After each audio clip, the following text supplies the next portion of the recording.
ওই লোকটা তো হাজাম, তোমার টুনটুনিটা কাইটা ফেলবো। কথা হইলে কথা তা না, এত দৌড়াদৌড়ি করার উচিত নাই।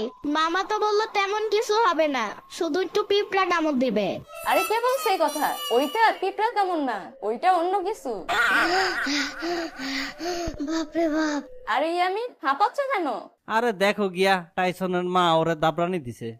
What the fuck কথা, এত সাহস সাইজে লাভ নাই। একটা লোক বলছে আমার টুনটুনি নাকি কাইটা ফেলবে। আসসালামু আলাইকুম আপা, আপনাকে বাসায় নাকি খতনা করাইতে হইব? ইয়ামিন কই, ওরে জলদি ধরে লই আহেন, ওর টুনটুনিটা কাটাইতে হইব। ইয়ামিন বাবু সোনা, যাও তাড়াতাড়ি গোসলটা করে আসো। কেন মা, আমরা আজকে নানা বাড়ি যাবো নাকি? নানার খতনা করাবো নাকি? তুমি কি গোসল করতে যাবা না পুলিশ ডাক দেবো? না না না না, চেতো না চেতো না, বেশি রাগ করলে চুল পড়ে যায়। যাইতাছি।